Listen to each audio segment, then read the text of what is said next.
Hey everybody, I hope you enjoyed my other videos for Sword and Sorcery. In this final video, I'm just going to give you my actual opinion of the game itself. Now, Sword and Sorcery is a game, it's a dungeon crawl game that's competing in a marketplace that is, well, let's be honest, this is a marketplace that is extremely overcrowded. You really can't turn a corner too far without seeing a random dungeon crawler. And there's many different dungeon crawlers on the market that all have to try to fit in a different, let's just use the term niche. You have dungeon crawlers that are trying to be quick dungeon crawlers that are trying to be a game where you're going to play probably about 45 minutes to an hour. And the thing about those games is you're going to make sacrifices. You cannot have a deep, involved game with lots of rules, lots of strategies, lots of gameplay, lots of variety in 45 minutes to an hour. It's just not going to happen. You also have your grand campaign style games where you're going to make heroes, you're going to level up, you're going to venture through a long quest of a dungeon.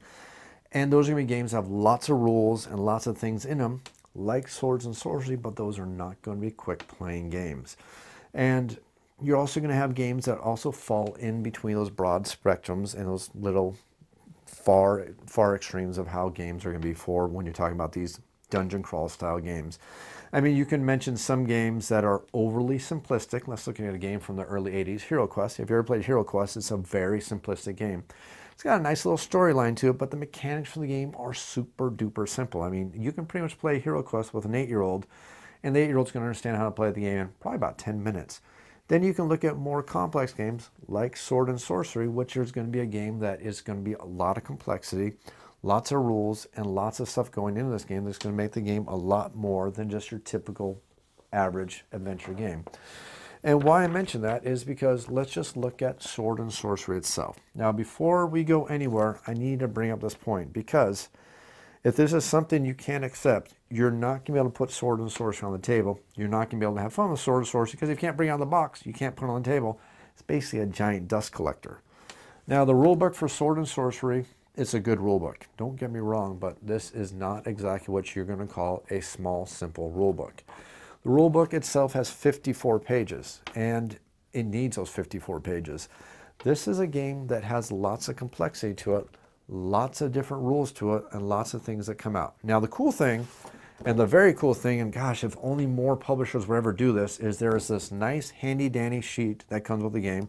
Front side is a quick overview of the rules. Back side is a quick overview of effects, negatives, and positives, and things like that, and just a quick overview of the game. And the front side does show you some golden rules. Never forget, it also shows you the turn overview on the things you can do on your turn. Plus, it shows you different effects such as fire in case you forget all those things. So that's really, really cool. But this is a complex game. You are going to forget rules a couple times when you play this game. Not maybe. You will forget rules. Sometimes you're going to make mistakes about how the crits happen. I know sometimes I still need to look it up. I always have to remember. Okay, is a crit automatic, or is a crit one of those things that only happens if you do damage? Okay, no, crits are automatically happening before damage. Okay, what about poison? No, poison does this. Okay, well, what about blind? Okay, blind does this. So there's lots of little rules to the game. Let's look at something like fire. Okay, fire hits you, doesn't do damage. Okay, but if you get hit with another fire, you get another fire token, but doesn't do another damage. But if you get hit with poison, and then you get hit with another poison, you do take another point of damage. So that's an edge case where you got to remember. Okay, so we got to remember that rule. So that's a little more complex to the game. But okay, creatures can sometimes come into play with powers. Okay, some monsters can do that. But they can never have more than 2 powers, and they can never be the same power. They have to be different categories of powers. Okay, I can remember that. Okay, because it's marked on the cards. But don't forget, if a blue guy or a green guy kills one of your heroes, they're also going to gain in power. Unless they already have 2 powers. So, okay, if they already have 2 powers, they can't get that. They have to be different powers. So that's just a long-winded way to say that this is not a simple game. And I want to emphasize that before we go anywhere in this review, because if you don't want a complex game, if you don't want a long playing game, run away from Sword and Sorcery. You're not going to have fun with this game. There's a lot of rules to this game. There's lots of instances of rules to this game. There's lots of little sub-rules to this game. It's not hard. I'm not trying to say it's an impossible game. I am just saying that if you're one of those people who that if you are so obsessed that if you're going to miss a rule and it's going to remove your enjoyment from the game, you may want to think twice about playing this game, or, you know, check out my tutorial video, hint, hint, hint, because it teaches you how to play the game. At least I think I do a decent job of that, or at least just watch the sample gameplay video. But I wanted to get by that just to explain to you that if you can't get over that, you may want to think about that before you play Sword and Sorcery. Now, I said the fantasy Dungeon crawler marketplace is very crowded, and it really is. So why would you pick Sword of Sorcery over Descent? Why would you pick it over Dungeon Saga, besides the fact that Dungeon Saga sucks? Sorry, I said it again, but it does. Why would you pick this over all the other dungeon crawlers on the market? I could probably sit here and name at least 15, 20, maybe 30 dungeon crawlers, especially if you let me start mentioning different themes such as horror themed, fantasy themed, sci-fi themed, space themed, all these other games. I can mention dozens and dozens of them, and it's a crowded market. There's games of these coming out all the time, so why is this game a game that should be on your shelf?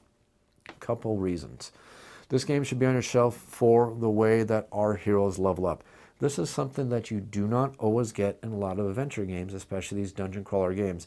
Sometimes you'll get heroes who kind of semi-level up, but very few games have done it very, very well. Now, I'll give credit to Fantasy Flight Games with Descent. I think Descent, they did a really good job with the level up system. You have a couple different powers you can buy.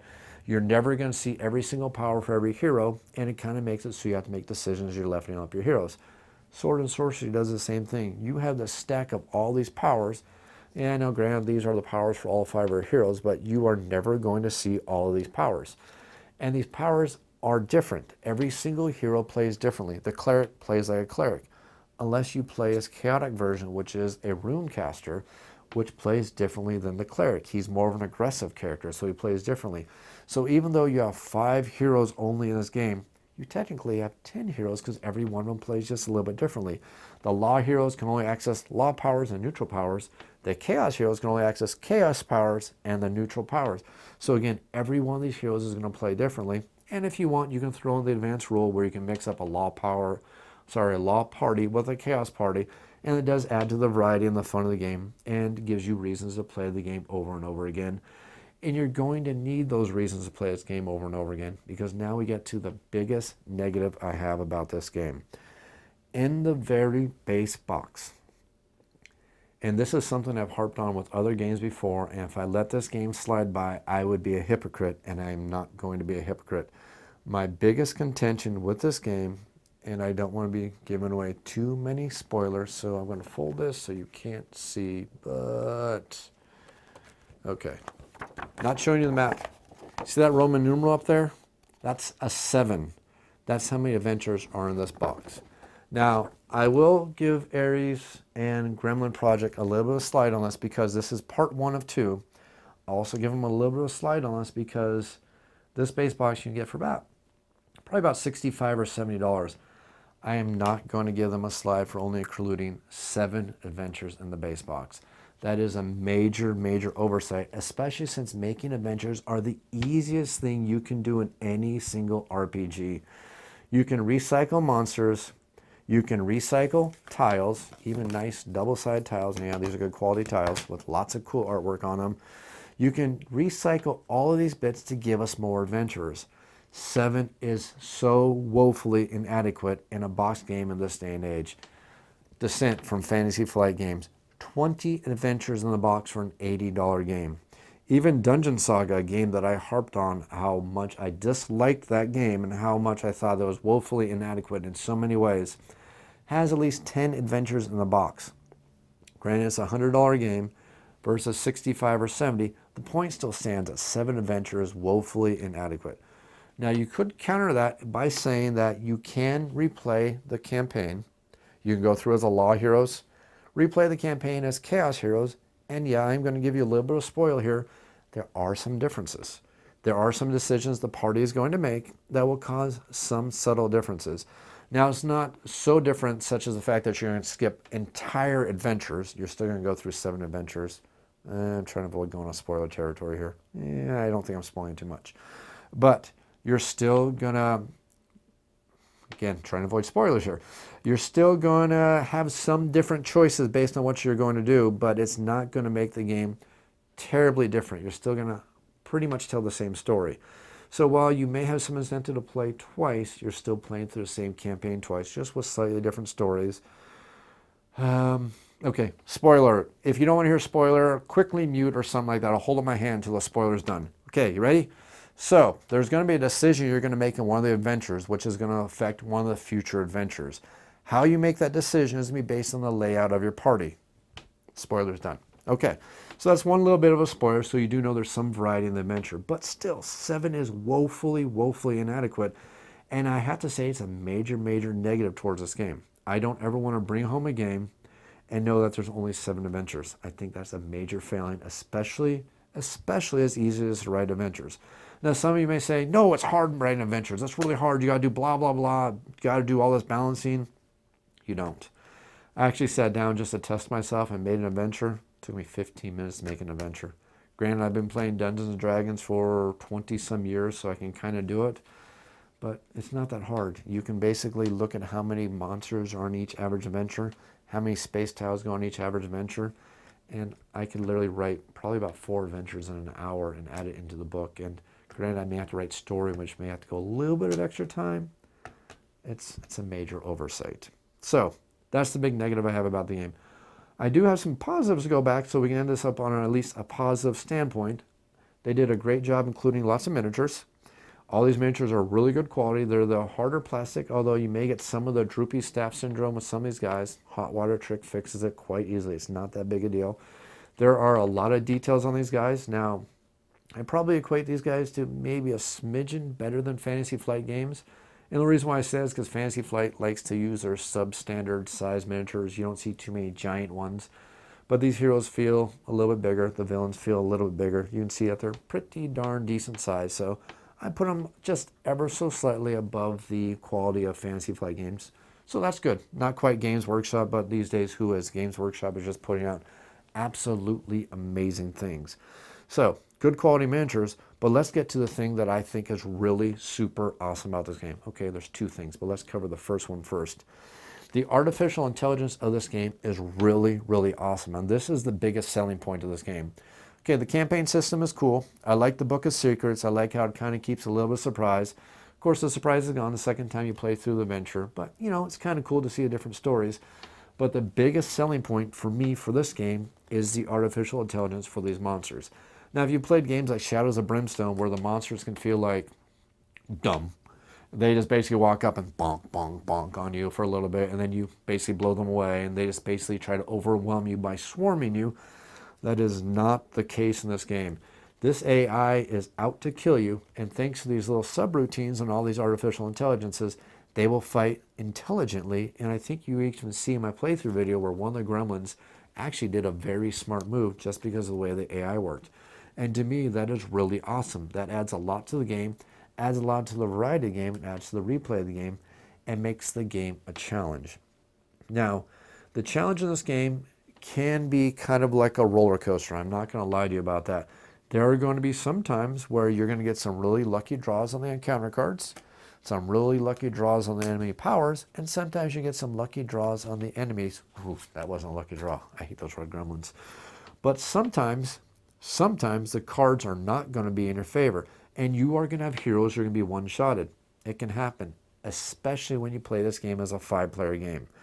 Now, I want to talk about the balance of the game in just a second, but I will let you know that in a 5-player game, it can seem a little bit more roller coaster-ish if you don't play a little bit smarter. And that's just simply because you're going to get monsters that are more powerful. You see that the monsters level up, have more hit points.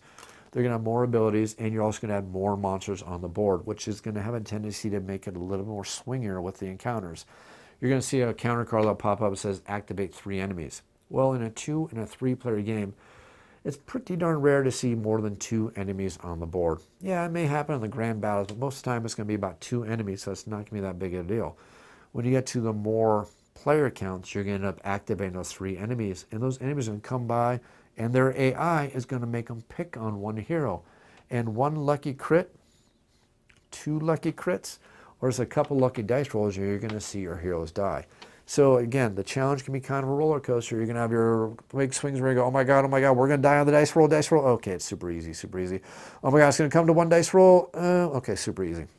So that is something you got to anticipate. And it's actually kind of fun because it makes the game feel like it's a little bit more of an organic game. It feels like you have an intelligent opponent on the other side of the board in a cooperative game, but the opponent feels intelligent, like they're out to get you. But, yeah, not totally out for blood. Yeah, sometimes. But it's kind of cool how the AI is actually made pretty darn intelligent. So I actually appreciate the AI in this game a lot. I also like how even the same kind of creature, thanks to its 3 different AI cards, is going to be different. Green gremlins, they're not too big a deal. Blue gremlins occasionally be very, very nasty, especially if you get one that gets one of these enemy powers. These red gremlins are going to tear you up. And then you look at just the bandits, you see how different a bandit acts versus a gremlin. And then, avoiding spoilers, spoilers, the final guys are very, very super tough. No spoilers, let's hide that. But you see that they are extremely challenging. So you have this game that has a good amount of variety, the way the encounters are going to come up, the way the enemy powers are going to come up, the way you're going to get treasures, how you're going to level up your party, and everything like that's going to add a lot to the replay and the enjoyment and the story of the game. The biggest negative I have to say is that the limited amount of replay in the base box just with 7 adventures for me doesn't cut it. Do I think it's a showstopper? No, I don't.